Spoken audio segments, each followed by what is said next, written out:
agar sesuai tema, tidak boleh menyerang personal dan juga tidak menggunakan singkatan atau akronim ya. Baik, di sesi ini adalah sesi bertanya paslon nomor urut 1 ke paslon nomor urut 2. Baik, untuk pertama kali kami berikan kesempatan untuk paslon nomor urut 1 memberikan pertanyaan. Waktunya 1 menit dimulai ketika Anda berbicara. Dari sini. Iya.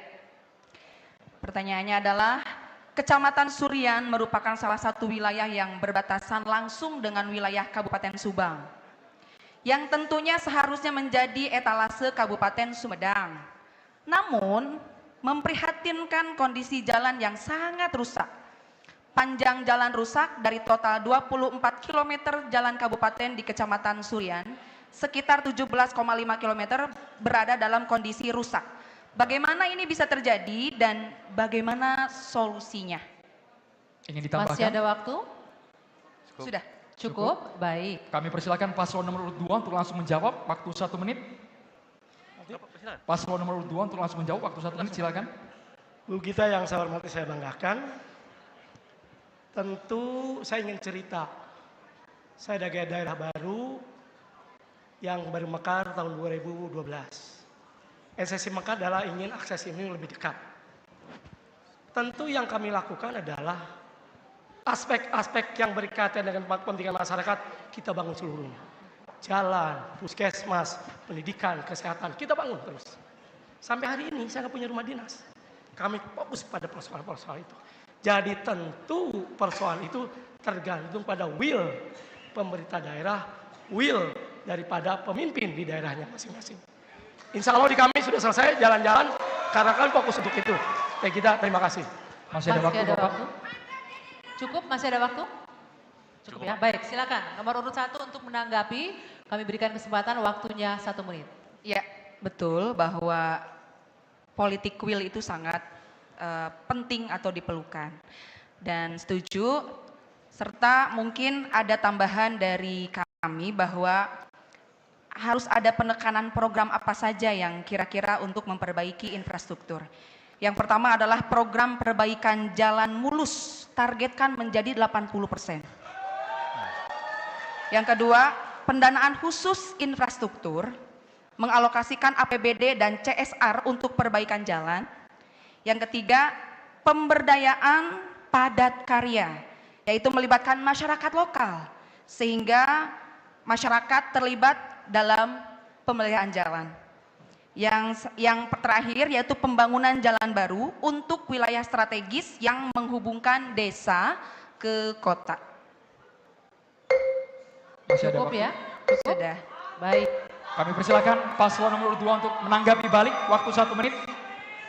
Ya, pembangunan apapun ya sangat tergantung pada will pemerintah daerah, will kepala daerah. APBD sebagai instrumen anggaran tentu tidak bisa dibagi rata, tergantung fokus kita mau di mana dan kemana. Kalau fokus kita dalam pembangunan infrastruktur apa yang disampaikan oleh pasangan nomor 1, tentu akan ke sana. Tentu akan ke sana. Saya kira nggak ada persoalan, sangat tergantung kepada will daripada pemerintah daerah yang namanya bupati dan aparat pemerintah di setempat masing-masing. Uang itu ada, cuman uang mau dibagi kemana, tergantung willnya sesuai dengan keinginan, tujuan dari pembangunan itu sendiri. Oke, terima kasih Bu Gita. Masih ada waktu, Bapak? Cukup Pak. Baik, cukup. Cukup ya. Selanjutnya, sesi paslon 2 bertanya ke paslon 1. Sesi paslon 2 bertanya kepada paslon 1, waktu 1 menit, silakan. Oke. Baik, paslon nomor 1, konsep aglomerasi daerah khusus Jakarta nanti akan bersinggungan dengan banyak wilayah Jawa Barat. Akan bersinggungan dengan Kabupaten Bekasi, Kota Bekasi, Kota Depok, Kabupaten Bogor, Kota Bogor, dan Kabupaten Cianjur. Mau tidak mau akan ada akses dari konsep aglomerasi daerah khusus Jakarta untuk Jawa Barat.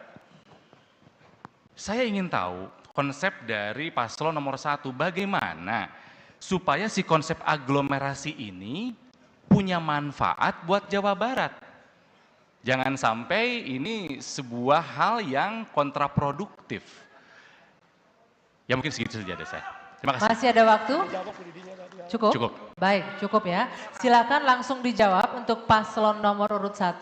Waktunya 1 menit, kami persilakan ketika Anda berbicara.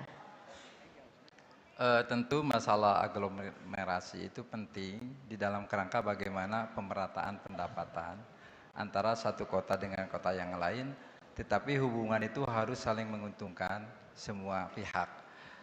Kita akan coba menawarkan bahwa kami akan menyumbangkan pembangunan urban tetapi yang berorientasi pada aglomerasi, yaitu adanya partisipasi publik. Partisipasi publik ini sangat penting di dalam rangka bagaimana proses perencanaan dan pengawasan yang terkait dengan masalah tata ruang hijau. Karena kalau kita berbicara masalah tata ruang, tentu kita berbicara masalah perencanaan. Ketika perencanaannya baik, maka tata ruang akan dilaksanakan dengan baik. Tetapi ketika kita tidak membuat satu tata ruang yang baik, maka akan hasilnya juga akan jelek. Kemudian yang kedua, program kota hijau.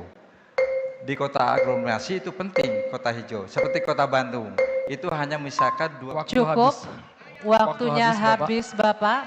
Silakan Ya. paslon nomor urut 2 untuk menanggapi dengan waktu 1 menit. Saya kira jawaban dari paslon nomor 1, mau ada aglomerasi atau tidak memang harus dijalankan kalau itu Pak. Ya. Jadi begini, konsep aglomerasi ini tentu harus mendatangkan manfaat buat masyarakat Jawa Barat. Yang paling penting adalah jangan sampai daerah-daerah di Jawa Barat ini yang masuk dalam konsep aglomerasi menjadi halaman belakang saja. Jangan hanya ngirim limbahnya saja, tapi juga harus punya manfaatnya. Sehingga daerah-daerah di Jawa Barat yang menjadi bagian dari konsep aglomerasi juga harus menjadi halaman muka. Jangan hanya menjadi halaman belakang saja. Tidak adil buat Jawa Barat. Dan harus diingat juga adalah kita harus bisa memastikan dengan konsep aglomerasi ini proyek strategis nasional seperti Bandara Internasional Kertajati dan Pelabuhan Patimban tetap harus beroperasi bahkan maju. Jangan sampai fokus pembangunan ke aglomerasi padahal kita punya bandara, kita punya pelabuhan, malah dilupakan. Nggak boleh itu, harus sama-sama maju. Baik, cukup ya. Kami imbau sekali lagi untuk para pendukung paslon. Ketika tengah menjawab paslonnya mohon tenang agar bisa didengarkan dengan baik. Oke? Ya, selanjutnya kami mohon tenang. Kalau Anda tidak bisa tenang, silakan tunggu di luar. Kita akan lanjutkan ya debat ini. Baik. Selanjutnya silakan paslon nomor urut 1 menanggapi balik. Waktunya 1 menit dimulai ketika Anda berbicara. Benar, sekali lagi saya katakan bahwa aglomerasi itu penting tetapi tidak boleh menyisakan permasalahan. Tidak sedikit dengan aglomerasi itu kota menjadi kumuh, sampah di mana-mana, lingkungan tercemar. Ini karena kurang adanya bagaimana antara satu kota dengan lain ada koordinasi untuk berbagai hal yang terkait dengan masalah lingkungan. Juga adanya peningkatan kesadaran kepada masyarakat untuk bagaimana belajar kebersihan itu menjadi sesuatu yang penting. An-nadhofatu minal iman. Kebersihan adalah bagian daripada iman. Kemudian pengelolaan limbah terpadu. Limbah yang terjadi di kota aglomerasi itu tidak sedikit. Itu harus kita budidayakan sehingga menjadi sesuatu yang bermanfaat untuk masyarakat. Saya kira cukup. Masih ada waktu Bapak? Ingin ditambahkan? Cukup ya, baik. Kami ingatkan kembali untuk para pendukung paslon. Ini peringatan terakhir dari kami. Kalau tidak bisa kita tidak akan lanjutkan debatnya ya. Mohon hormati forum ini. Tidak ada yang bersiul ketika sedang ada yang bicara di sini. Oke? Bisa dipahami ya? Sepakat Oke. Bapak Ibu ya. Baik, sekali lagi kita akan lanjutkan ini sesi bertanya. Paslon nomor urut 3 ke paslon nomor urut 4. Paslon 3 ke paslon 4. Kami persilakan waktunya 1 menit dimulai ketika Anda berbicara. Terima kasih. Jawa Barat yang kuat perlu struktur penduduk yang kuat. Dan struktur penduduk yang kuat akan sangat ditentukan oleh keluarga yang kuat.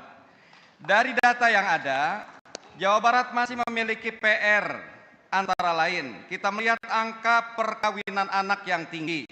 Pada tahun 2022 ada 5.523 kasus perkawinan anak.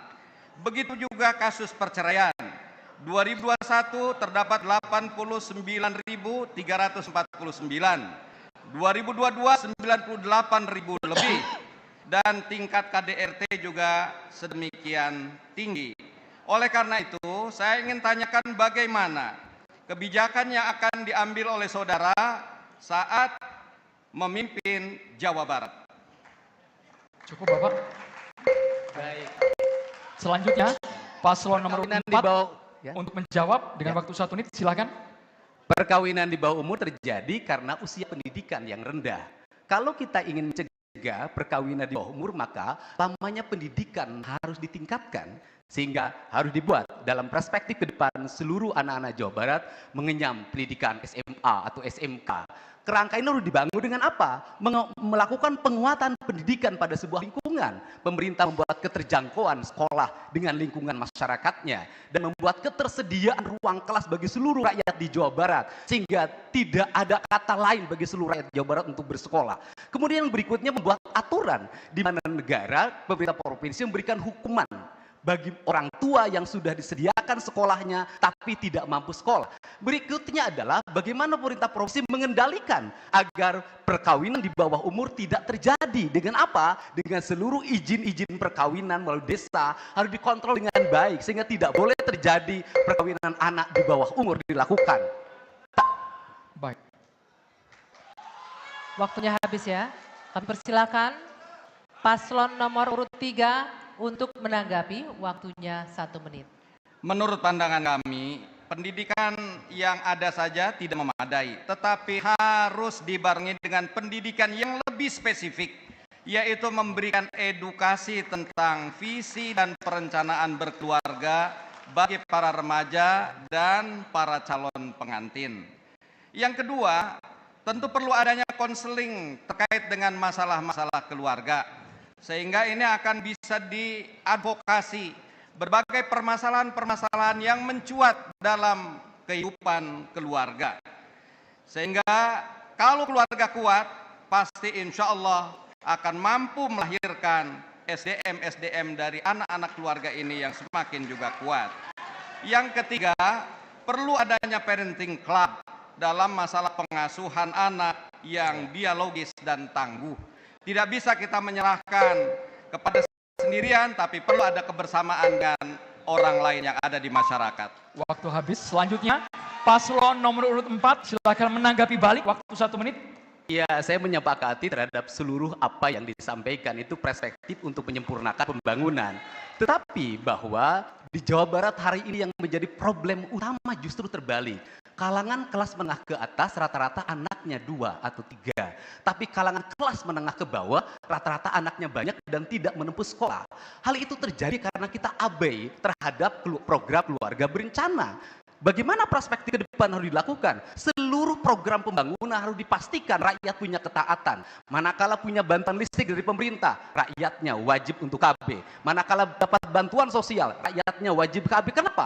Karena seluruh subsidi pemerintah akan menjadi sia-sia dan dinikmati oleh keluarganya dengan membiarkan sebuah keluarga tumbuh dengan menjadi banyak. Yang terjadi adalah orang-orang disubsidi dalam jangka panjang, mereka akan tumbuh miskin karena salah dalam membangun sistem dalam keluarga.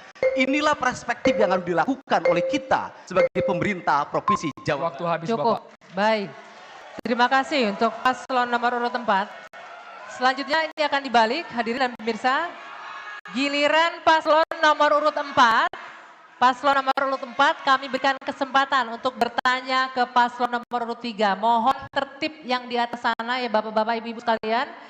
Silakan paslon nomor urut 4 bertanya ketiga, waktunya 1 menit dimulai ketika Anda berbicara. Kesejahteraan petani tergantung pada seberapa besar pendapatan dengan pengeluarannya. Indikator saat ini menunjukkan nilai tukar petani di Jawa Barat masih di bawah 100. Artinya para petani di Jawa Barat masih merugi. Bagaimana strategi saudara untuk meningkatkan NTP atau nilai tukar petani ini lebih baik lagi ke depan? Terima kasih. Ingin ditambahkan Bapak, masih ada waktu? Cukup. Cukup. Selanjutnya, paslon nomor urut 3 untuk menjawab waktu 1 menit. Bagi kami, pasangan AC insya Allah akan memperhatikan petani. Petani tidak bisa dibiarkan sendiri harus menyelesaikan seluruh solusi-solusinya. Oleh karena itu, bagi kami ada 3 hal yang akan kami lakukan.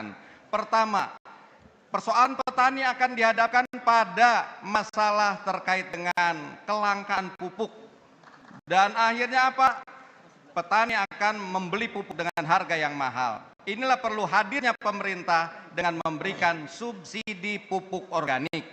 Yang kedua, kita akan memberikan penguatan terhadap petani melalui para penyuluh-penyuluh pertanian sehingga mereka bisa lebih produktif. Dan yang ketiga, pasca panen harus diperhatikan dengan hadirnya BUMD untuk membeli hasil panen mereka dan kemudian bisa menjualnya ke berbagai daerah di tanah air. Waktunya habis. Baik, selanjutnya kami berikan kesempatan untuk paslon nomor urut 4 menanggapi jawaban dari paslon nomor urut 3 tadi. Silakan, waktu Anda 1 menit. Yang pertama, masalah pupuk hari ini sudah ditetapkan bahwa subsidi pupuk dilakukan bukan dalam bentuk uang, tetapi berapa besar jumlah produksi yang akan diraih dengan bentuknya tonase kebutuhan. Ini yang ditetapkan hari ini. Terus kemudian yang kedua, persoalan pembelian hasil produksi pertanian sangat dimungkinkan kalau itu produksinya beras, kalau itu produksinya jagung, kalau itu produksinya kedelai. Tetapi yang menjadi problem pertanian bukan hanya itu. Mereka menghasilkan tomat, mereka menghasilkan cabai, mereka menghasilkan kol yang dalam waktu pendek mengalami pembusukan. Bagaimana strategi melakukan pembelian seluruh produk di seluruh Jawa Barat dengan tingkat produktivitas yang tinggi dan dalam waktu sebentar mengalami pembusukan karena harganya berubah dalam waktu cepat. Kemudian yang kedua adalah bagaimana kemampuan fiskal yang dimiliki. Punya kemampuan atau tidak provinsi melakukan pembelian itu. Ini barangkali tanggapan dari saya. Waktunya habis. Kami persilakan paslon nomor 3 untuk menanggapi balik dengan waktu 1 menit. Silakan. Ya, terima kasih. Buat kami yang penting kita harus memberdayakan petani dengan adanya satu desa satu industri. Yang saya mau rincikan sedikit. Yang kita maksudkan adalah program hilirisasi yang sudah berjalan di Indonesia. Sayangnya lebih banyak diterapkan pada sektor pertambangan. Kalau itu diterapkan secara massal kepada sektor hasil bumi dan hasil laut, maka ekonomi setempat itu jauh diberdayakan. Pertama, mereka bisa menjual barang-barang mereka, produk-produk mereka yang kadang memang kebanyakan, tapi kalau memang kebanyakan, dia bisa mengolahnya sehingga bisa dijual dengan bentuk yang berbeda. Baik itu untuk hasil bumi maupun untuk hasil laut.